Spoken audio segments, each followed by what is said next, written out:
Hello, guys. It's an honor to be invited.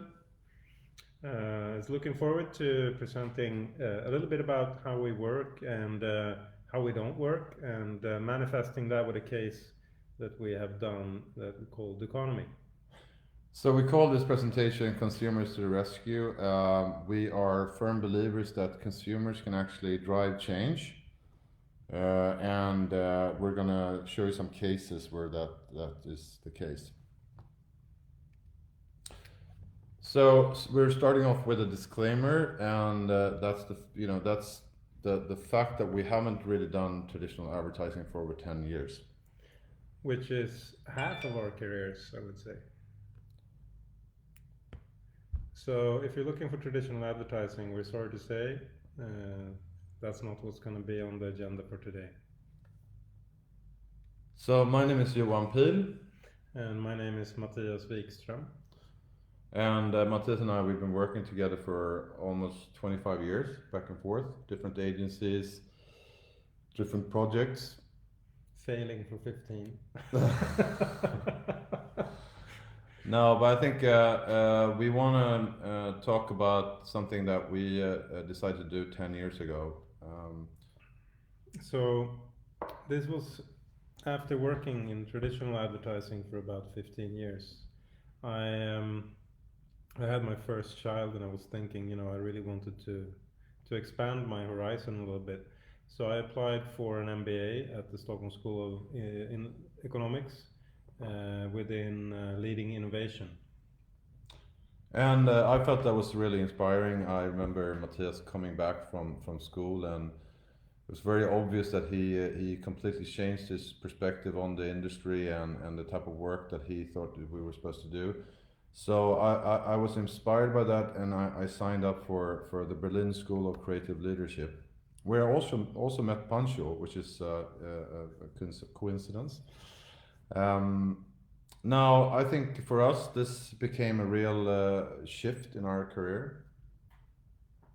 Yeah, this is. We tried to put together a brief timeline for you guys. I think most of you know about Cannes Lions, Festival of Creativity, which is sort of, we consider it the world championship of creativity, communication, and innovation.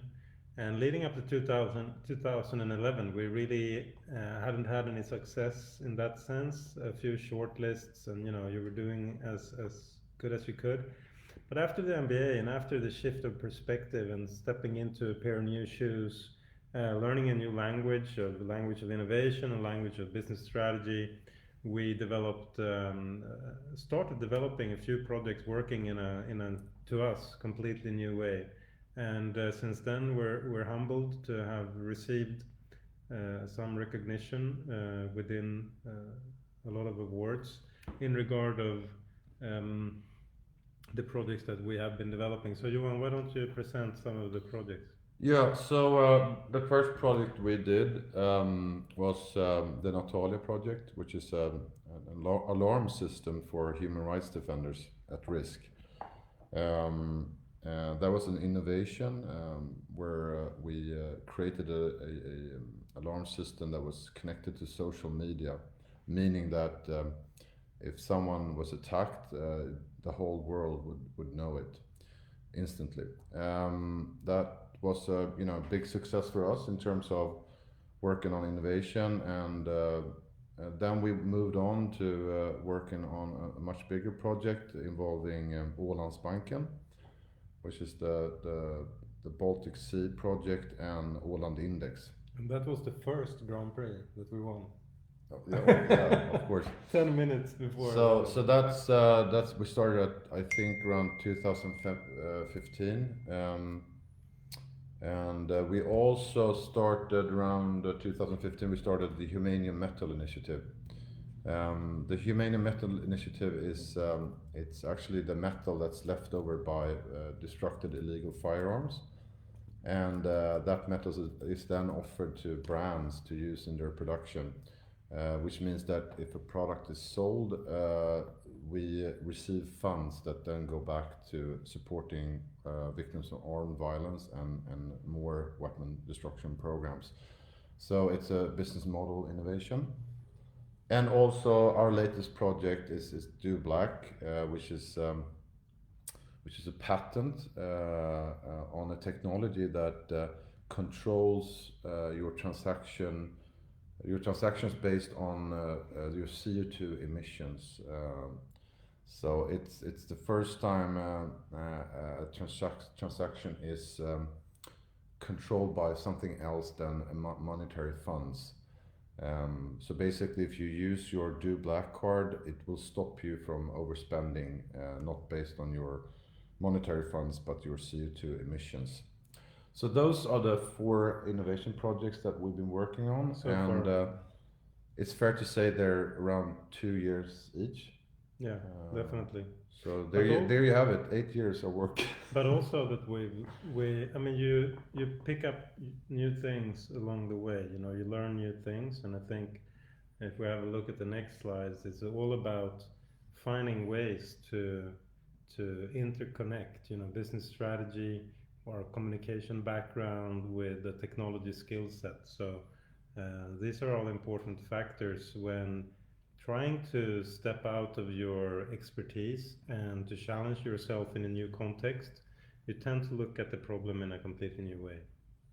Yeah, and for Matthias and I, we the MBAs were absolutely a way for us to break down that expert perspective, because obviously coming from the communications industry, spending 25 years working on advertising, you end up being an expert. So we think we absolutely recommend that anyone that feels that they are starting to have that expert perspective should immediately escape and challenge themselves to something else, to a new skill set.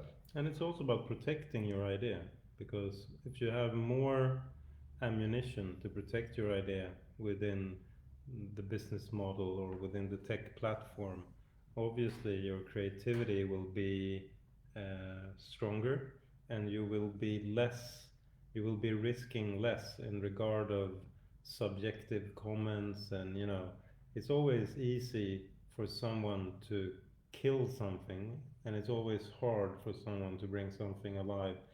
And when it's hard to bring something alive, you should really try to use as many tools in the box as possible. Uh, we believe this is true. We think innovation is actually completely different from a creative process. Um, the biggest difference is really that instead of protecting the idea in terms of execution, in terms of you know a specific design, innovation is about exploring the unknown and looking for potential. And you're never going to be absolutely sure of what you're going to end up with. So it's about being flexible, and I think creatives can for sure work with innovation, but they need to kill that creative ego to do it. And maybe a few words on how we approach innovation. And it's all about looking at it from a few different perspectives. If you look at the traditional innovation model, as example presented by IDEO, and most of you probably recognize this, you have the feasibility, desirability, and the viability study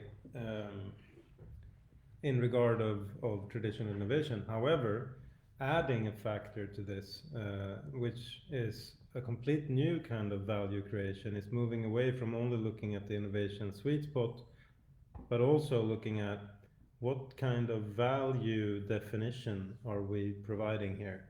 Because not only is innovation a shift in how you do things or what you do, but it's also a shift in how you what kind of value that you appreciate and how you define value, how you define success. Is impact, is reduced CO2 emissions, is it dealing with ocean plastic? Is that value creation? Is that the definition of success, or is it just monetary value? So in addition to the desirability and the feasibility and viability, we also added, of course, the perspective of sustainability and purpose, and that is very important when uh, when working in the projects, because the projects are extremely tough, and purpose is what can carry you through. So this is our basic checklist for trying to determine potential when discussing innovation projects. I think that, like Mathias said, purpose is of great importance. I mean, you either end up, or you have to be sure to have the resources and the money to sustain a process over 2 years, or you need a really good purpose, a higher purpose that connects all the people involved in the process. So if you go back and look at our projects, obviously you would find that we are aligning these projects with SDGs, and the reason for that is actually just to be able to spend the amount of time we spent on the projects. Yeah, and back to what Johan was saying, if we take a look at the next slide, connecting all the people around this is has a lot to do about achieving a mutual stakeholder purpose. Most of the challenges that we're facing and most of the challenges we've been addressing in our innovation projects comes down to collaboration. Challenges are so big, it's no idea trying to face them alone. You need to work with great people in order to be able to drive sustainable change. And I would say that we have moved from selling to solving rather, which is value creation in a different way, but we're using many of the same tools as we did when we were just trying to sell things. Yeah, and I mean, what we consider to be a mutual purpose is obviously once you get that right, there's a great chance that you will create value for all stakeholders. This is obviously true, and why we're bringing this up is because if you look at some of the typical commercial challenges, especially in traditional client advertising type of work, there's a sense where you usually have the situation of you have great resources and a small problem, which is usually not where you need innovation. Whereas if you compare that to the global challenges and the SDGs, you would find that there's always going to be really small resources facing a huge problem, and with huge real, I mean, we're talking about the biggest type of problems that we can find. Climate change today is overwhelming, and it's coming at us from all angles. So that creates a breeding ground for innovation, simply because the resources are scarce.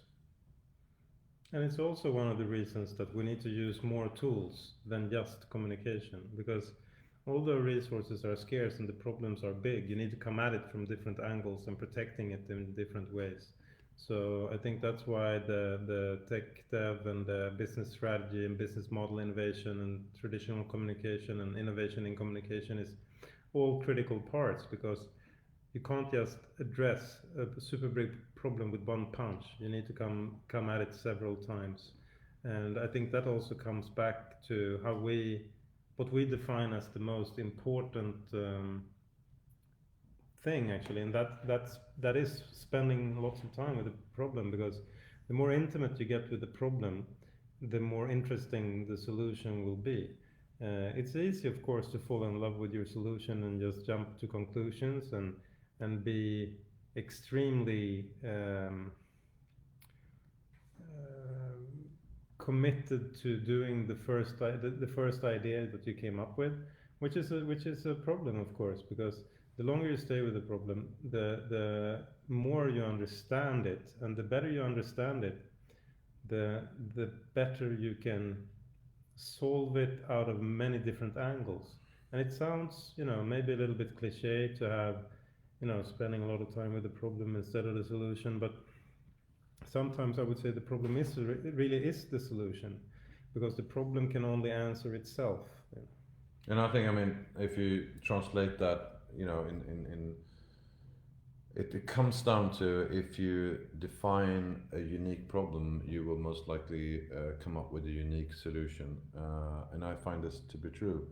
The big challenge is actually finding clients, or finding partnerships that allows for you to look, stay with the problem, define the problem for months before you actually start talking about the solution. Yeah, and out of an agency perspective, most of the really good agency relationships with clients are built that agencies are not only stepping in to provide the answers, but they're also stepping in to participate in defining the question or the problem, or how you may define it. And that is what constitutes a strong client agency relationship. And it also creates space, because there's a fair amount of trust in someone that has helped you define the problem or the question, in regard of how to develop the answer or the solution to the problem. We tend to show this image, and my daughter. It's a summer house. My daughter loves this image, but it's just the fact, when talking about innovation, it's still a buzzword, and it seems that there's a misconception about innovation being a joyful, happy, fun, exciting experience. It's not.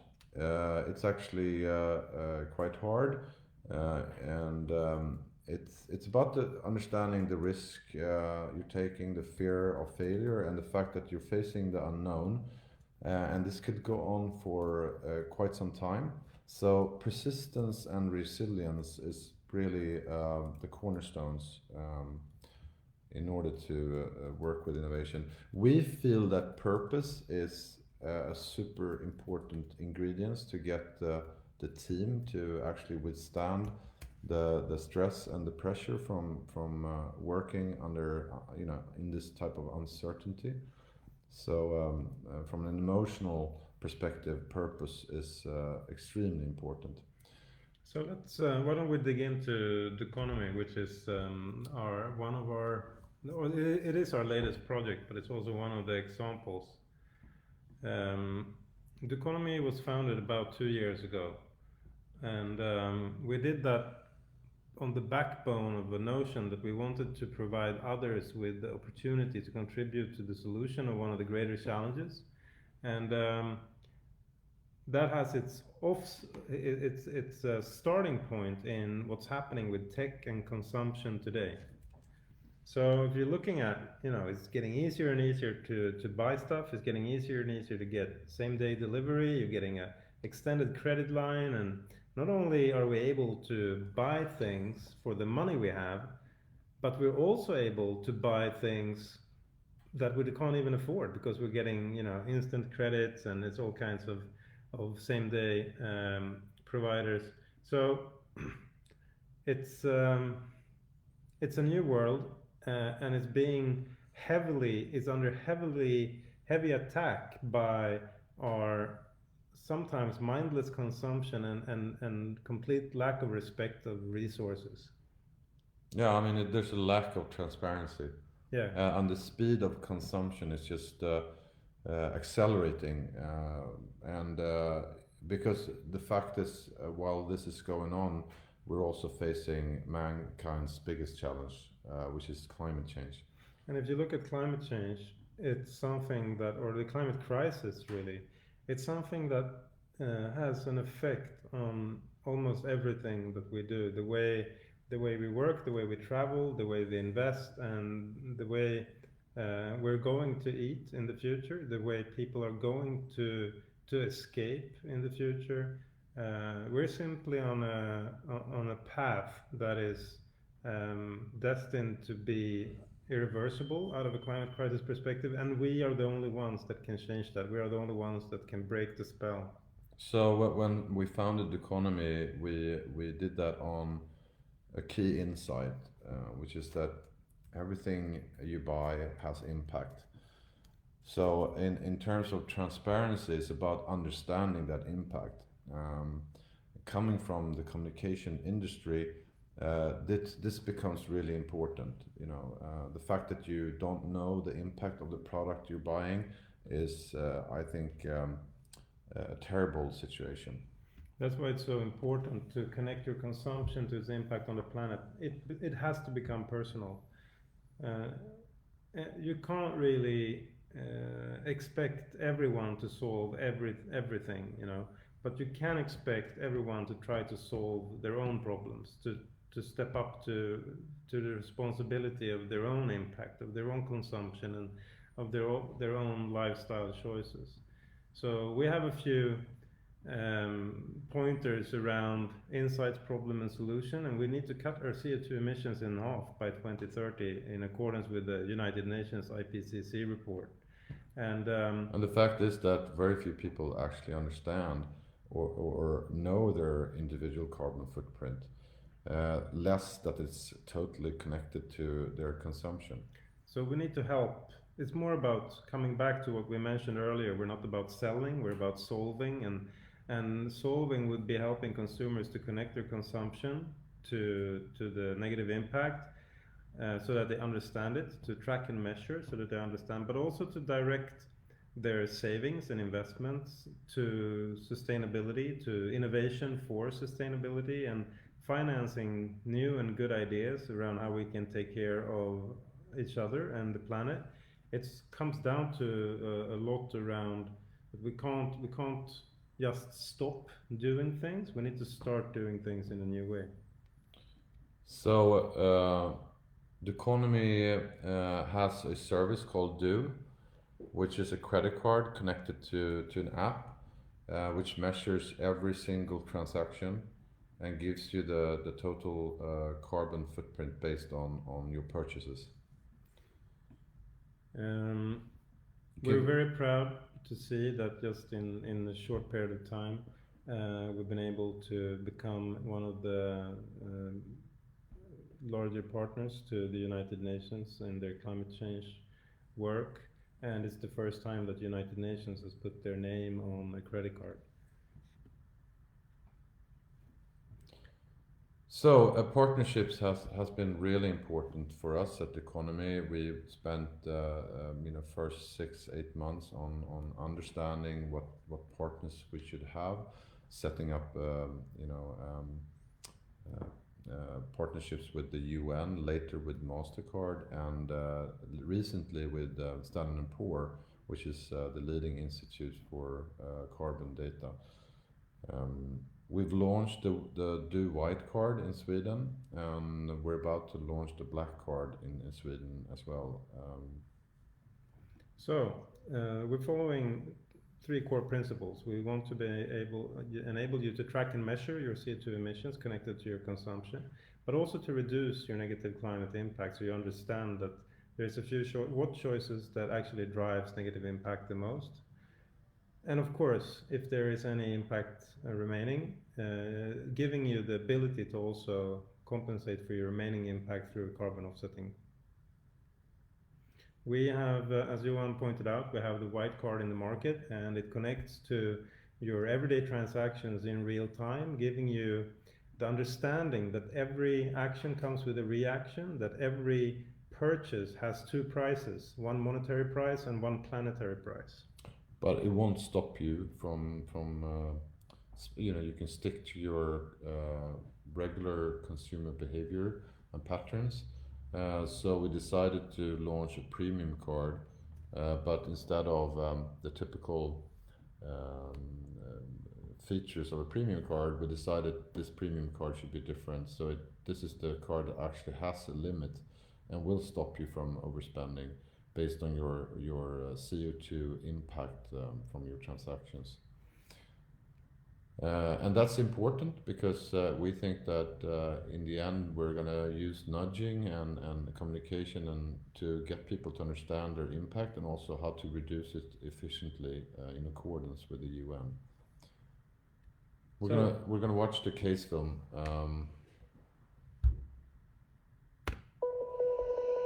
In 2018, the United Nations released an urgent report emphasizing the need to cut carbon emissions in half by 2030 in order to avoid an irreversible climate crisis. The average consumer in Sweden causes around 10 tons of carbon emissions each year, of which 60% is linked to consumption. This spring, the economy took its fight against climate change one step further by adding a premium credit card to its offer. But instead of introducing a premium credit card with the typical benefits that encourages further mass consumption, the economy did the opposite by launching Do Black, the world's first credit card with a carbon limit. Simply put, it's the first credit card ever to stop you from overspending, not based on your available funds, but rather on the levels of CO2 emissions caused by your consumption. Do Black helps you track your climate impact and ensures that you reduce it by 50% in line with the UN 2030 recommendation. The core purpose of Do Black is not only the ability to measure the impact of your consumption, but also bringing it to a direct halt, making it a radical tool against climate change. For years, credit cards have put a limit on our credit. Do Black puts a limit on our impact. The launch generated thousands of registrations and global media coverage, but more importantly, triggered the conversation around the impact of consumption. The introduction of Do Black was a wake-up call to commercial and financial industries alike, and generated an overwhelming interest and willingness to enter an era of greater responsibility. It would seem that putting a carbon impact limit on consumption isn't such a radical concept after all. Now let's look a little bit about, consumption and the impact from your lifestyle choices. Not many people know that 60% of your carbon footprint has its origin in your lifestyle choices in regard to consumption. It's the easiest thing that you can do something about on an individual level. The remaining 40% is all about, or more about, energy, investment, and mobility. Right, and if you look at the potential here, this is over 11 billion credit cards in circulation, generating over 257 billion credit card transactions, which is over $20 trillion in generated credit card transactions. The numbers are unbelievable, and the fact is that they're 10 times all the global spending on military. So when we decided to enter this space, and especially focus on the credit card, this is what we had in mind. I mean, if we can change this, if we can redirect the amount of transactions in the world, we have a good chance of creating change. So at the end of the day, what gets measured gets managed. And how do you measure the impact of consumption? And how do you make it relevant and easy to apply in everyday life? So what we did was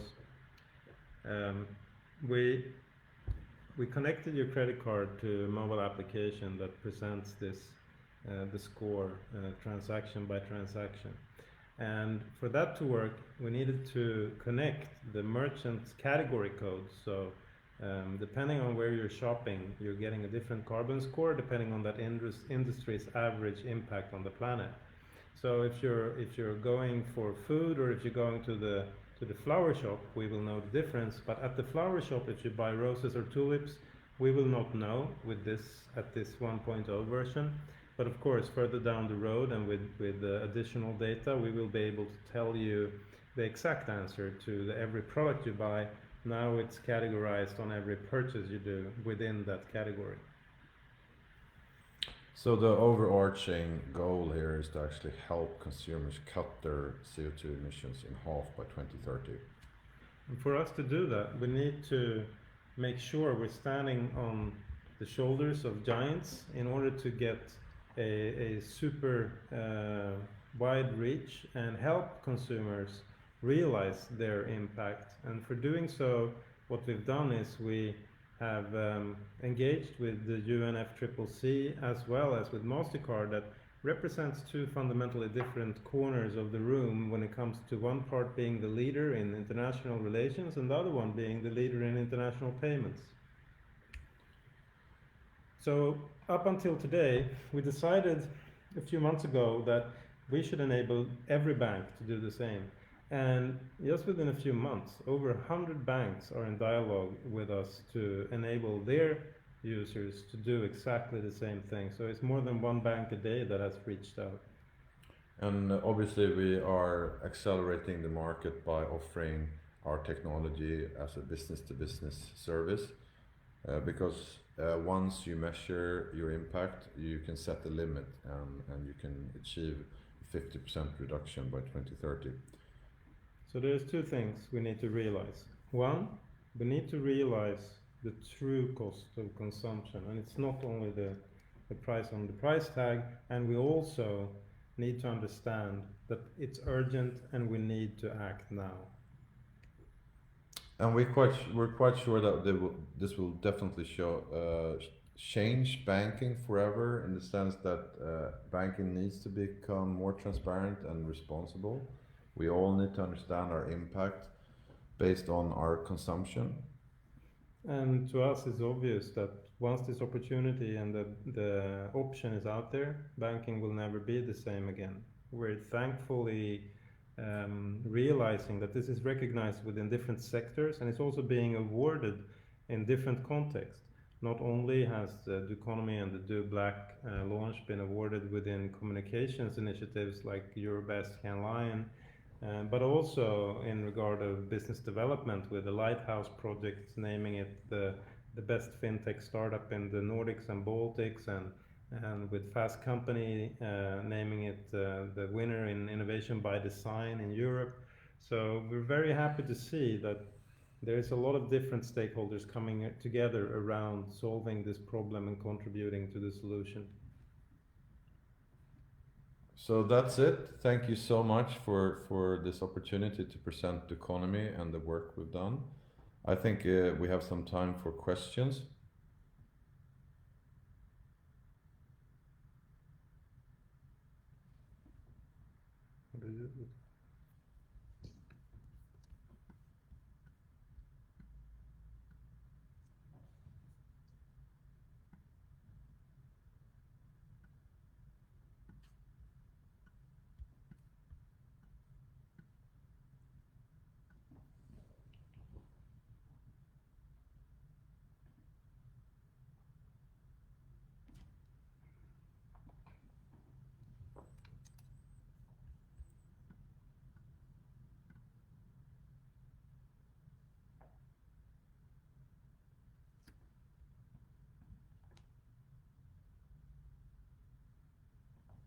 Right, so we're going to read the feed. This is high tech.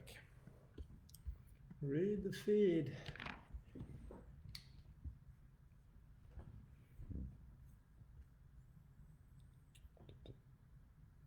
Oh, here we go. Mathias, you sound like such a nice guy. I don't have any question for you. I just want to tell you I love the presentation. Okay, here we have. How do you convince the client to buy an idea like this? That's a good question. I think you need to find clients that are willing to, work with innovation, set up, innovation labs, start working with the client to explore different problems. So it's not really about selling one idea, it's about finding a client that is willing to invest in innovation. But of course, it's also coming to your point, you need to find the change makers in every organization. Not everyone dares to do innovation, and you need to find people that you can share this journey with. It's not easy, but when you find the change makers on the client side, there is an amazing opportunity. Right. So how do you innovate in the face of so much restrictions in the facing Corona? I think we're lucky in the sense that the economy is really about.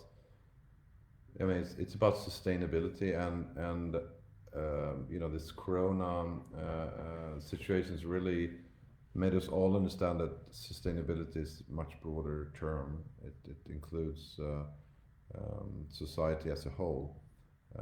So I think that